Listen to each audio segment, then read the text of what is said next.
Okay, so morning. My name is Miguel. I'm delivery manager for the BoPS back-end office for planning systems, and I'm welcoming you to the first show and tell of this sprint. This is being a recorded session, so you all know. So if you don't wish to appear on camera, just please switch your cameras off. And with that, I'll pass you over to our excellent team and product owner, Tom Buttrick. Over to you, Tom. Thank you, Miguel. Good morning, everyone, and welcome to the first show and tell of this next phase of product development for BoPS, a new back office planning system for local planning authorities to determine planning applications. Now, we would normally stream this live on YouTube, but due to the pre-election period for the London mayoral elections, we've recorded it and we'll post it to YouTube after the elections, which is not long now. It's about a week or so away.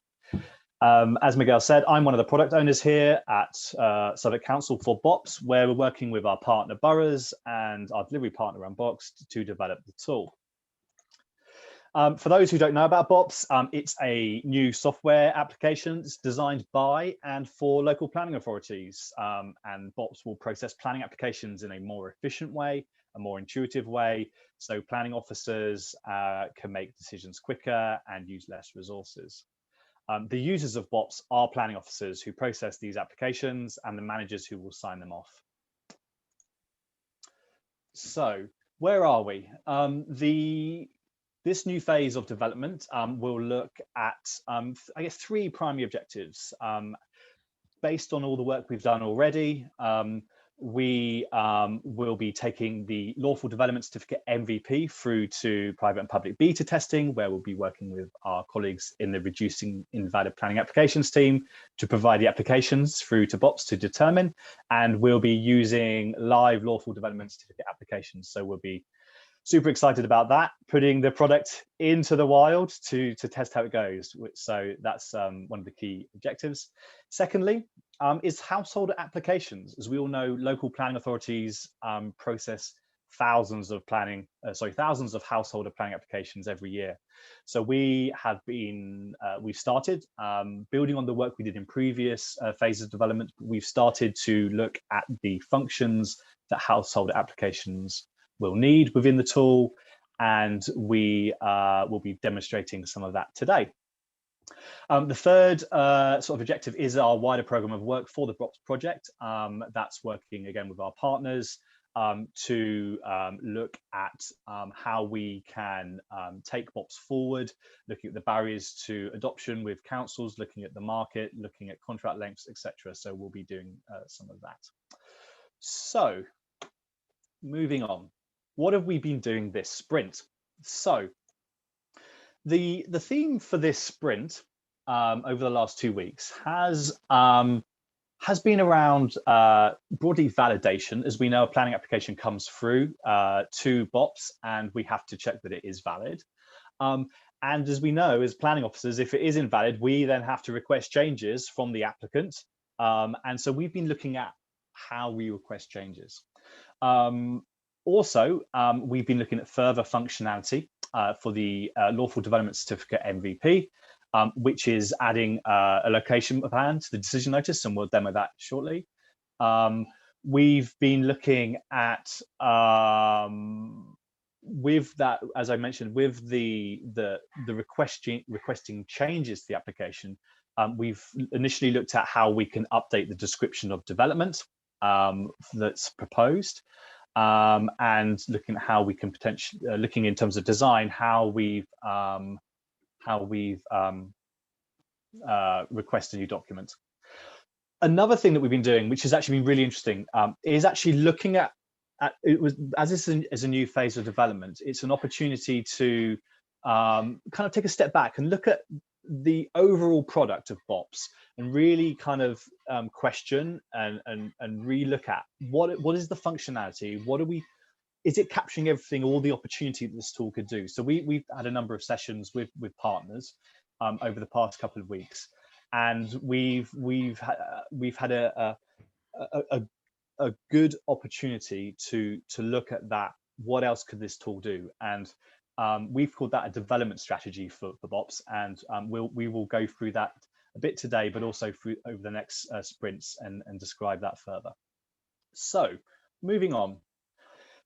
We touched on validation, which, as we know, is an incredibly important part of the application process. And we can only determine the planning application once it is valid. So having the functionality in BoPS to ensure that we can tell an applicant that the application is invalid and receive information back, i.e. a new description or a new plan, is an important part, and BoPS needs to do this. The benefit of BoPS doing this is that the invalid issues are tracked and resolved within BoPS itself. It doesn't go out, the case officer isn't using their Outlook to send emails back and forth. It's all caught within it's all delivered through BoPS as a single system. And what that means is if the case is reassigned to a different case officer, there's a clear kind of audit trail, a visible audit trail, which shows what's been done in terms of the processes and the reasons why it's invalid. And we'll demo some of that today. So that request for change, that functionality of a case officer asking somebody else, be it the applicant in this instance, for further information, can be utilized, or that functionality can be utilized in a number of points within the process. We could do it for changes of description. It could be for replacement documents. It could be for a new document. It could be that the red line of the planning application boundary is incorrect, or for example, we could also request additional payments or refund payments. So there's this one key piece of functionality has many different uses, and so by developing it firstly for one use, we can then apply it to these different uses. I'm going to hand over to James now, and he's going to talk you through the process of how this works. James. Hello, so I'm James Darling. I'm the tech lead on this project. So yeah, as Tom was mentioning, there's a sort of to and fro going on between the applicant and the planning officer.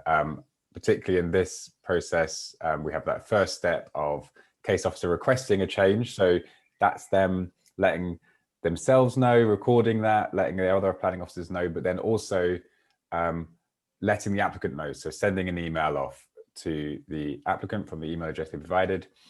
And we want to provide the applicant with a unique link that they're able to click on, see all of the requests for changes that have been made for them in their application, and they're able to there and then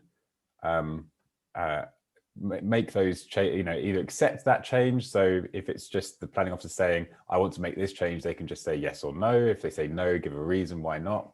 Or it might be like uploading a document, or in the future, making some more payments, etc., etc.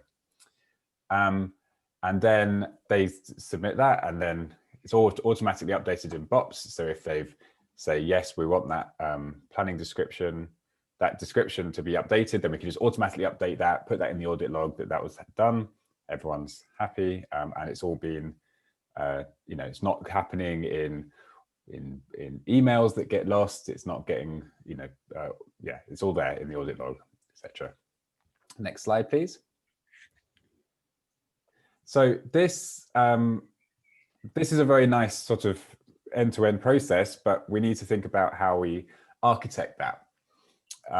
And there's sort of two ways that could go. Like we could start building, make BoPS bigger and bigger and bigger and bigger, which is not something that we really want to do. Sort of what's called the monolith, and make BoPS huge. We want to keep BoPS to be just about the back office planning system as it is in the name. But what we have here is a sort of new section of the applicant interface. Now there are, there's obviously work that RIP is doing, and then there's planning portal already there, and there's other early work around the SMPA. And so BoPS will need to talk to these applicant interfaces and have a to and fro through what we call like an application interface. Now, we're sort of in the early stages of designing this process. So we want to build our own sort of prototype applicant interface. Ideally, this will never go live. We want to build this that we get that API spec built right, and we can use a test and see how that flow works. And then we'll have the API in a way that Ripper and Planning Portal or any other applicant interface can use that same API and provide that. So BoPS will be maintained small. Councils can choose whether they're using Ripper, Planning Portal, etc. Anything that can support that applicant to and fro with that feature. And then in the future, we'll have something similar on the other side around the consultation interface. So we might build a little prototype one there, and hopefully other applications will be built supporting that API. Hope that makes sense. Next slide. So I'm now going to pass over to Melissa, I believe. So yeah, just to give a quick bit of context, that's all a lot of thinking. We've done a lot of thinking, we've done a lot of work. There's a lot of design work that's happened. In terms of what we've actually developed in this thing, I'm quite pleased that we have actually developed some features in this short period, since we've had a lot of that thinking. So what we're going to have is we're going to have Melissa describe that small amount of development that we've done, and then we can talk about the larger design work. And now I can pass over to Melissa. Thanks, James. So I'm one of the developers on the BoPS project. And in this phase, in theme with the validation, we started by looking at how we could make documents more easily to identify as valid or invalid. So you can now add that feature, and you are forced to add a comment if you mark it as invalid, right? You have to add a justification, which doesn't happen if you just mark the document as valid as usual. Next slide, please. Now, the other feature was the request for change. As James has already mentioned, we've worked on the part where the case officer is now able to create a request for change of description type. We haven't plugged this in yet to sending an email to the user and to taking the user to a new application where they can reply to the request for change. So in this phase, we focused on what the case officer sees, and Tom will showcase this feature later on when he does the live demo. Next slide, please. And now I'm handing over to the lovely Rianne. Hi, I'm Rianne. I'm one of the other developers on the project, and this sprint we've been extending some previous work that we did around the red line location plan, which is displayed from the geographical coordinates that are sent with the application. So obviously it's a requirement to have this red line plan on the decision notice. So what we implemented this sprint is the ability for the case officer to preview how it looks before they submit to their planning manager for determination. And this exact view will be output on the decision notice which the applicant receives. And Tom will demo this a little bit later on. I think I'll hand over to Ali now. Next slide. Thank you, Rianne. So I'm the designer and researcher on the project. I'm going to talk a little bit about what we're going to be developing in the next sprint. So this design work that I've done this sprint to be developed next sprint. So we've been looking at expanding the kind of like change requests. So no longer just looking at confirming changes to the description, but also having the ability to replace a document if it's invalid or request a new document. So as Melissa mentioned, you can mark each individual document as invalid and then add a comment. And those comments and invalid documents will be pulled through to your change request. So it just means that as a planning officer, if I have 15 or 20 documents, I don't need to mark outside of BoPS on a separate document which documents are invalid. The system automatically remembers that and pulls that through. And it just allows me then to send that request over to the applicant. Next slide, please. So then as the applicant, I will get like an email sent to me with this unique link that James mentioned, and then I can go on and follow it through, and I can see exactly what I have to do, and I get a kind of a list of actions. So that could be just one description change, or I could have multiple replacement documents, or just one new document to replace.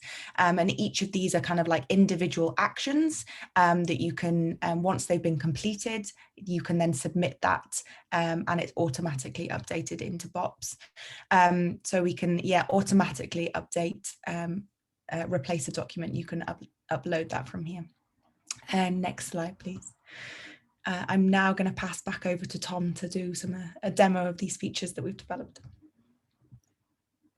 Thank you, Ali. I'm just going to just swap screens so we can show the demo. So just 1 second. I'd like colleagues in the room, if they can just confirm they can see the demo.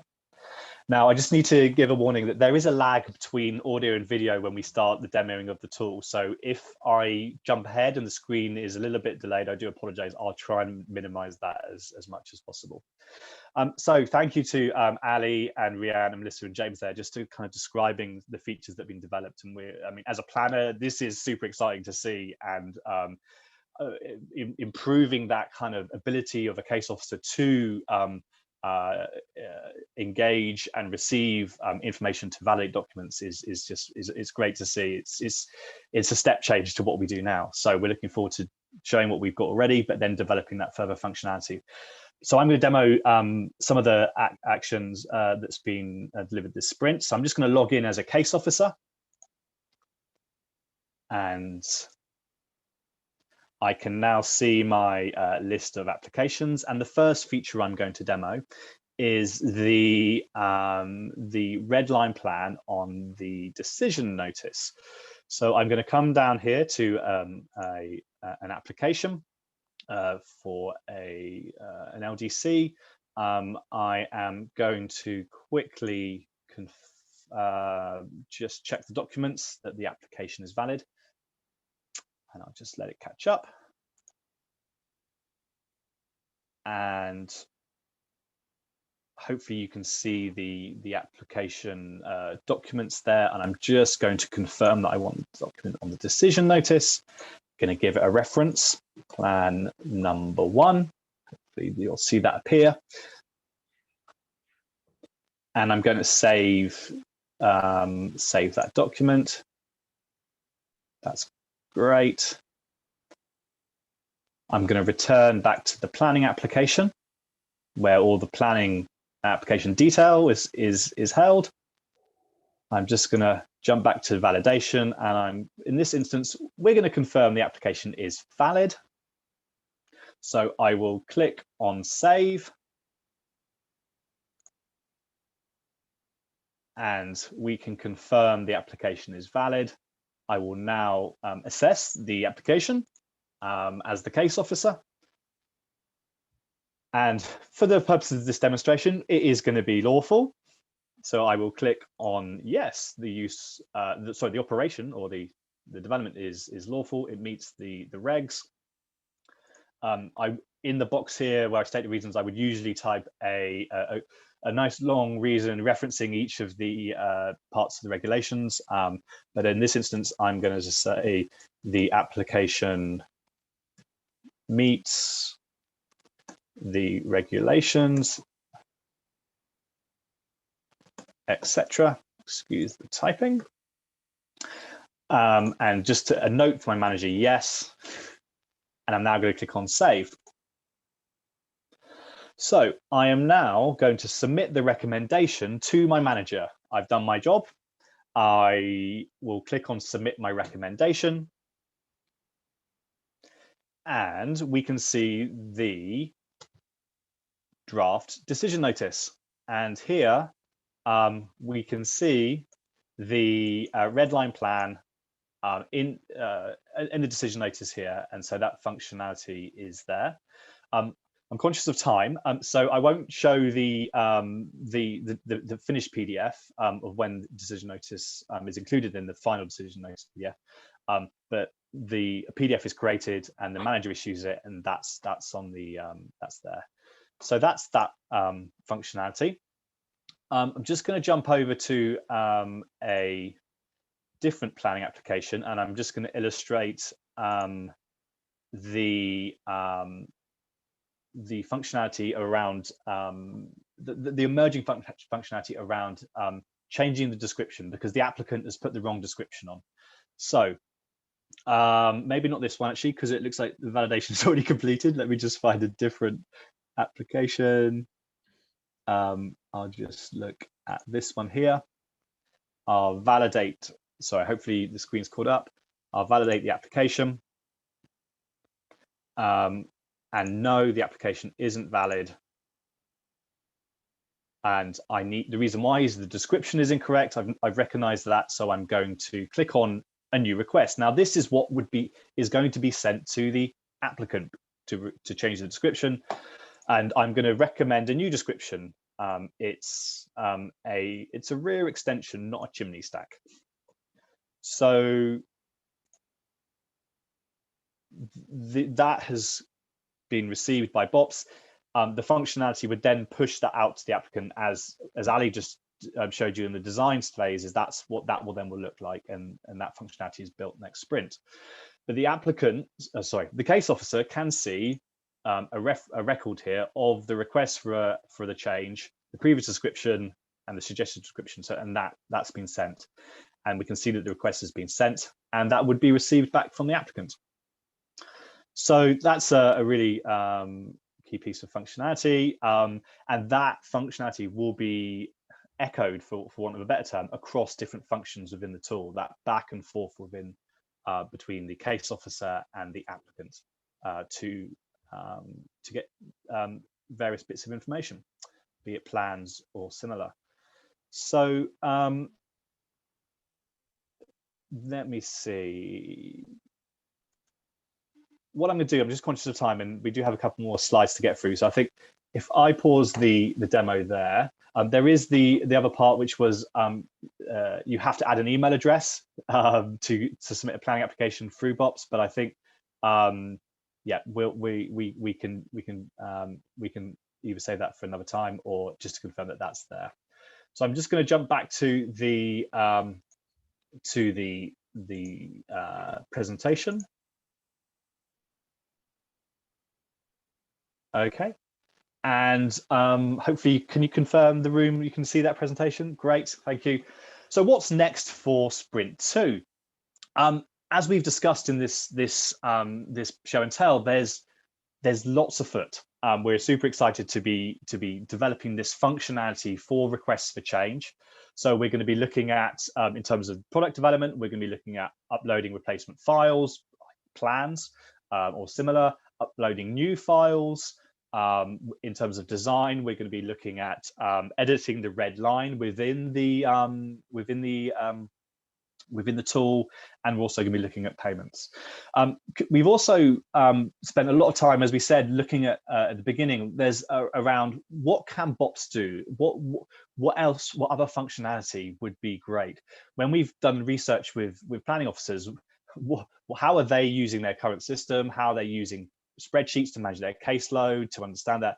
So we're really interested in looking at that improved functionality within BoPS, and we're using the term considerations here for part of this. And considerations are all those things that the case officer will do to consider the application. It could be a planning constraint, it could be a contextual issue, it could be many different things.